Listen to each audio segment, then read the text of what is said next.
भारत बंद को लेकर समाजवादी पार्टी ने आह्वान किया है और ऐसे में जो है ज्ञापन वो यहाँ पर महामहिम के नाम सौंपा है। जिलाध्यक्ष इस वक्त हमारे साथ मौजूद हैं समाजवादी पार्टी के गाजियाबाद की बात करेंगे। जिलाध्यक्ष जी, क्या कुछ ज्ञापन था और किन मांगों को लेकर आज आपने ज्ञापन सौंपा? ये ज्ञापन था 1 अगस्त 2024 को अनुसूचित जाति और जनजाति के मामले में केंद्र सरकार ने जो अपना राज्य सरकार को डायरेक्शन दिया है, सरकार आरक्षण में वर्गीकरण और क्रीमी की जो व्यवस्था लागू करने की जो एक आदेश माननीय सर्वोच्च न्यायालय के द्वारा पारित हुआ है, उसी के विरोध में जो है आज यहाँ पे हम सब लोग जो जितने भी सामाजिक संगठन हैं, चाहे दलित, शोषित, वंचित, पीड़ित, जो भी सब लोग इस फैसले से कहीं ना कहीं नाखुश नज़र आ रहे हैं। उसकी भी एक मात्र वजह यही है कि संविधान ने जो आरक्षण की व्यवस्था लागू की गई थी, उसका मतलब सिर्फ और सिर्फ यही था कि जो लोग कहीं ना कहीं सामाजिक रूप से पिछड़ गए हैं, उनको आगे लाने के लिए इस आरक्षण व्यवस्था को लागू किया गया था। लेकिन आज जो संविधान के साथ छेड़छाड़ हो रही है, उसी के विरोध में हम सब लोग एकत्र होकर आदरणीय राष्ट्रीय अध्यक्ष जी के आदेश के अनुसार हम सब लोगों ने महामहिम महोदय को जिलाधिकारी के माध्यम से ज्ञापन सौंपा है। हालांकि सुप्रीम कोर्ट ने कहा है कि जो जाति पिछड़ गई हैं उनको आगे लाने का कार्य किया जा रहा है, उसको लेकर क्या? क्योंकि वो किस आधार पे किया जा रहा है, वो उनका पैरामीटर आर्थिक है और आरक्षण की जो कल्पना है, आरक्षण आया पूना पैक्ट के बाद, उसका जो आधार था वो सामाजिक था। एक दलित जाति का डीएम हो, एक दलित जाति का चपरासी हो, उनका सामाजिक सम्मान बराबर हो। आप कैसे इसको सेग्रीगेट करेंगे कि उसका सम्मान बढ़ गया? तो आर्थिक आधार पर ये नहीं होना चाहिए। ये सीधा सीधा संविधान की प्रस्तावना का उल्लंघन है। समाजवादी ने लगातार यूं कहें कि पूरे भारत में शायद हो आह्वान किया हो, यूपी में कितने जिलों में जो है ये कार्यक्रम चालू है?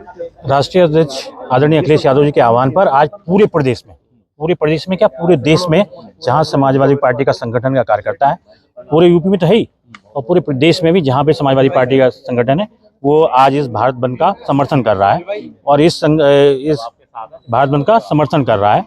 विभिन्न सामाजिक संगठनों ने, विभिन्न दलों ने इसका जो सर्वोच्च न्यायालय के फैसले का विरोध किया है कि असंवैधानिक फैसला है, उसे वापस लिया जाए और ये जो आरक्षण है वह क्रीमी लेयर और वर्गीकरण और उप वर्गीकरण के आधार पर ना हो, सामाजिक आधार पर हो। क्योंकि दलित और शोषित वंचित समाज जो है आज भी वो मुख्य धारा में नहीं आ पाया है। ये जिस आरक्षण की व्यवस्था को बाबा साहब भीमराव अम्बेडकर जी ने संविधान में दिया था कि आरक्षण उनके समाज को उठाने के लिए किया जाए, समाज के सामाजिक आर्थिक स्थिति को, आज भी वही स्थिति आप 76 साल की आज़ादी के बाद देख लीजिए, आज स्थिति बदली नहीं है। बस हम लोग किसी तरह आरक्षण को खत्म करना चाहते हैं। निजी नौकरी में आरक्षण को खत्म किया जा रहा है। ये भारतीय जनता पार्टी की बहुत ही एक सोची समझी रणनीति है, एक दूषित मानसिकता को प्रकट करता है। वो देश से उस वंचित समाज को हटाना चाहती है, उनके लिए वो घृणा पैदा रखती है अपने मन में।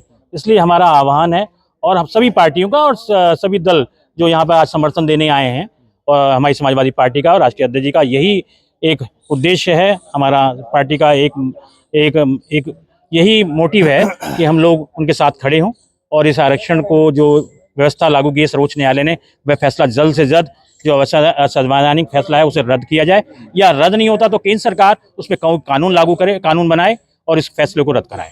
पीडीए क्या कहेगा, क्या सोचता है इस विषय में? देखिए, भाजपा की जो है जो दलित विरोधी छवि है वो सबके सामने उजागर हो चुकी है।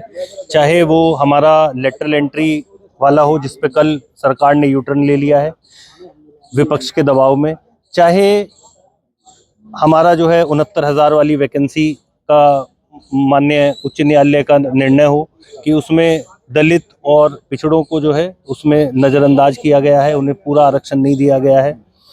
तो इसी के मद्देनज़र अब वो सबके सामने उनकी जो छवि है वो सामने आ चुकी है। वो भले ही वो दिखाएं कि भाई हम दलितों के हितैषी हैं, लेकिन सब लोग जान चुके हैं कि वो दलित विरोधी हैं, पिछड़ों के विरोधी हैं, आरक्षण विरोधी हैं। तो वो जान चुके हैं। इसी क्रम में आज माननीय राष्ट्रीय अध्यक्ष जी के निर्देश पर हम ज्ञापन देने के लिए अपनी मांगों को लेकर, जो शोषित वर्ग है उसकी मांगों को लेकर हम महामहिम को आज ज्ञापन देने के लिए यहाँ एकत्रित हुए हैं और उन्हें ज्ञापन दिया गया है। तो अखिलेश यादव और समाजवादी पार्टी के राष्ट्रीय अध्यक्ष अखिलेश यादव के आह्वान पर समाजवादी पार्टी ने पूरे देश में हल्ला बोल किया था और भारत बंद का समर्थन किया था। गाजियाबाद से दैनिक भास्कर के लिए सुनील गौतम।